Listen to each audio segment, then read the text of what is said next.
Hello, everyone. It's Mrs. Wallace. How are you? I am not in school today. I'm sorry about that. I'm just going to give you a little bit of context. I know that you had a one sheet handout we were going to work on today, the opcbl. So I'm going to give you a little bit of an idea of how to do that so you can practice, and we will talk about the opcbls in school tomorrow. The context that I want to give you here is just a little bit of additional context and clarification. You had a reading that's from the modern history of Latin America, a couple of pages that was on Schoology, about the Rio de la Plata area, about the rise of the caudillo, Juan de las Rosas, who's in power in like the 1830s and 1840s into the 1850s.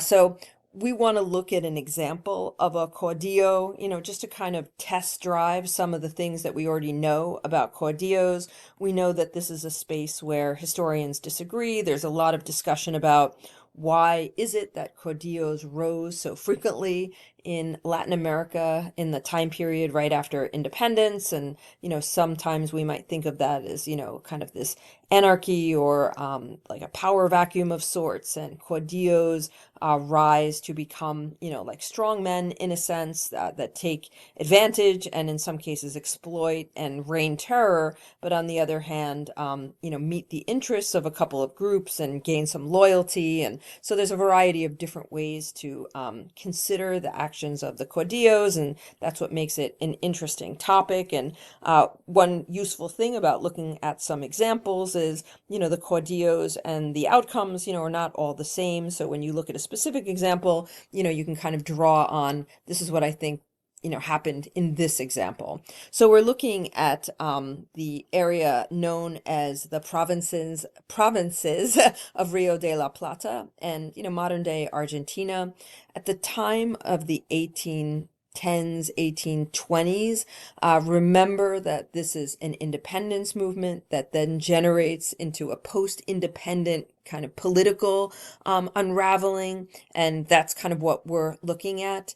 In 1810, there had been earlier under Spain, Rio de la Plata was a viceroyalty. So this is not only a space around Buenos Aires, for example, that's like a hot happening city that's going to start becoming very significant and important because it's going to now trade with Britain and whatnot.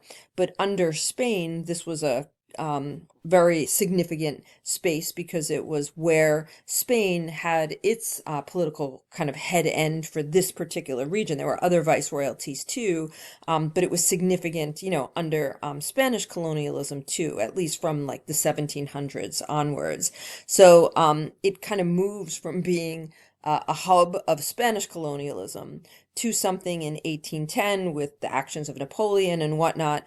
We see Buenos Aires kind of, taken over by a group of Creoles, and it becomes very debated, what direction Argentina is going to go in, if it's going to be dominated by the city of Buenos Aires and kind of what is good for the city is good for the region, or if other things are going to be happening economically, for example, the rise of the raising of cattle and hides and things like that. So there are particular areas of Rio de la Plata. You also have in the mix what becomes the country of Paraguay and Uruguay.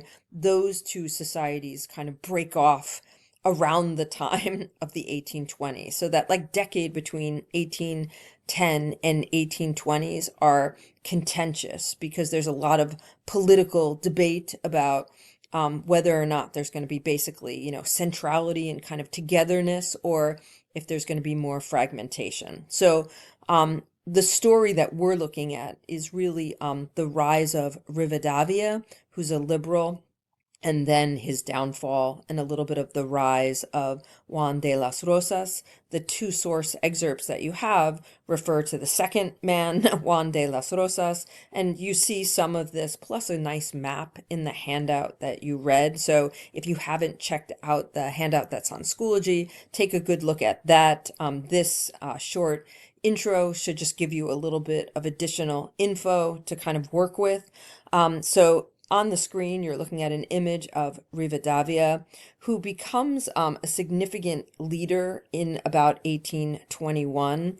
And he is somebody who's very connected to the city of Buenos Aires. He is a somebody who is like going to be in favor of Buenos Aires really becoming the headquarters, in a sense, of a centralized government, to have like one political system over the entirety of what becomes Argentina.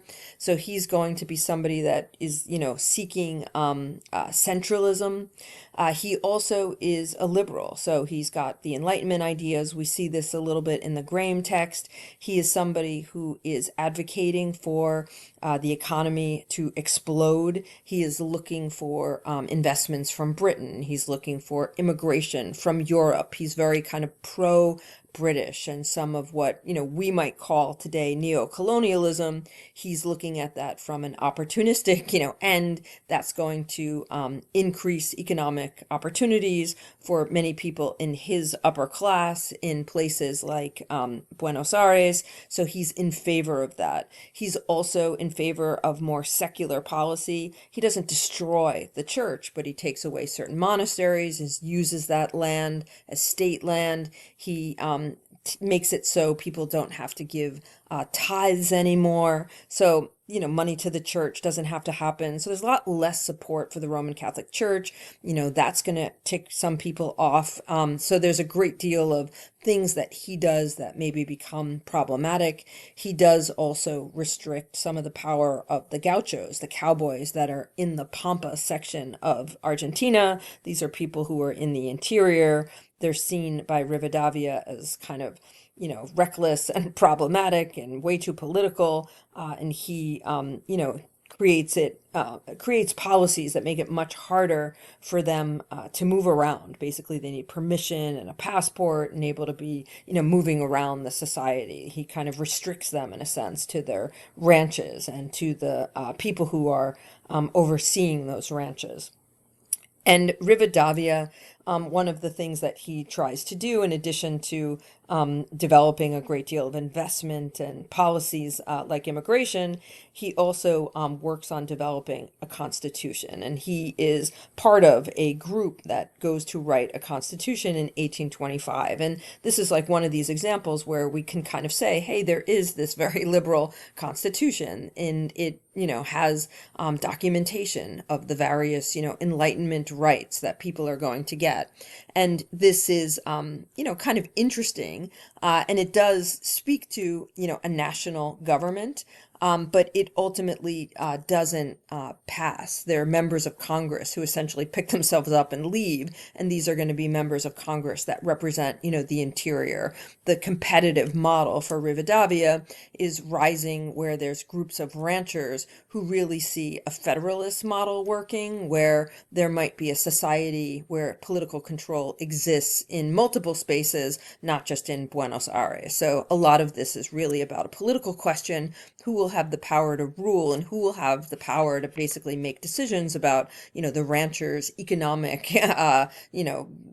futures. Will that come from Buenos Aires, or will that come from, a political rule that's exclusively representative from the ranchers community? And that's what we see really being represented in what becomes De las Rosas. So Rivadavia resigns by 1827. He recognizes that his particular model, the Constitution, fails because the Congress doesn't ratify it. So, it goes through the entire process of being written and then attempting to be ratified, and it isn't ratified. And within a few years, we see the rise of Juan de las Rosas, who is kind of makes himself really representative of the group of people who are the ranchers. And he is a very well-to-do rancher. He also owns companies that enable, the salting of the ranch products. So like beef jerky and things like that that are getting produced in this time period and getting sent to the Caribbean or getting sent to Europe.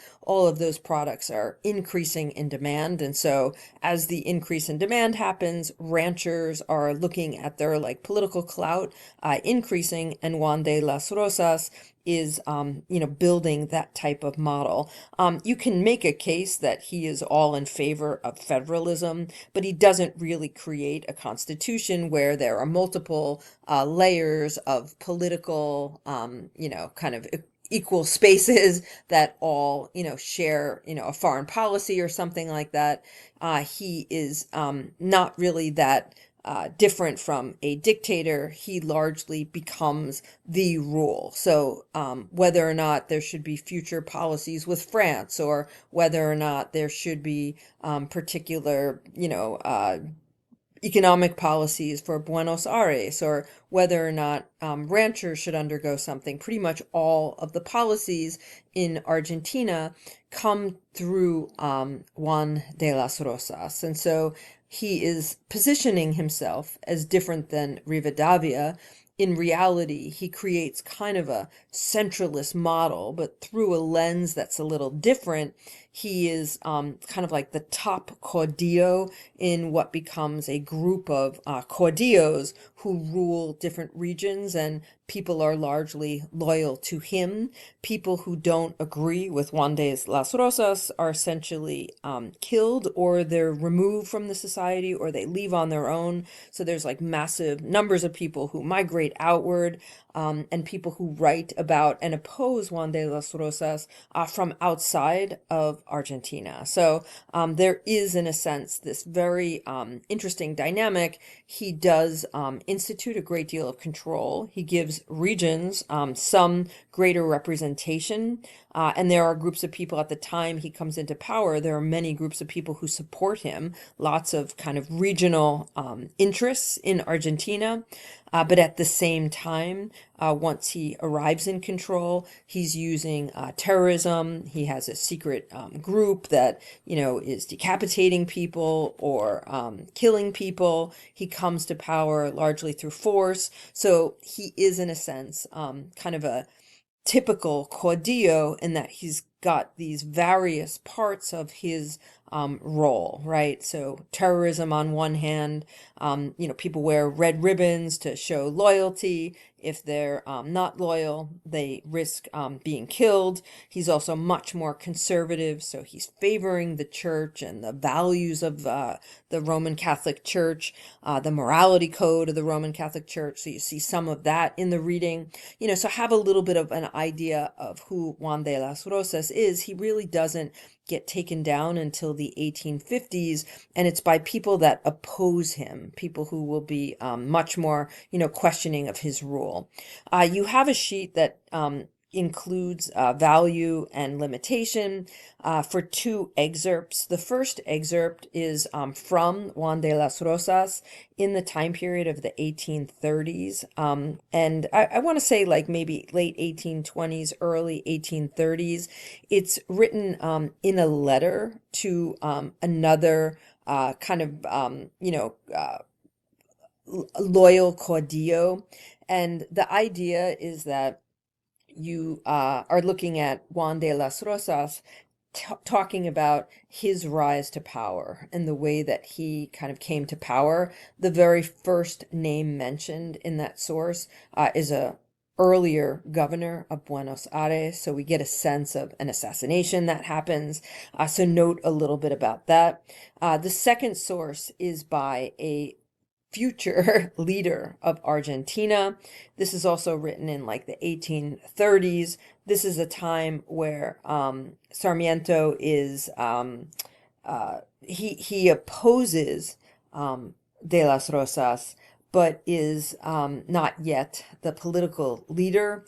He will be in exile and then will ultimately return. So we do get somebody who has a future and is significant, so in terms of the value of that source, but he gives his impression of the personality of De las Rosas and his role. When you go to do this, think in terms of value and limitation. That's really what you're looking at for both of these sources. What might be valuable, what might be limited. If we were interested in the role of the caudillo, that what would be valuable about these sources, especially the caudillo in Argentina. When you think of value and you think of limitation, take the time to look at the value of the origin, the limitation of the origin, the value of the purpose of the letter, the limitation of the purpose of the letter.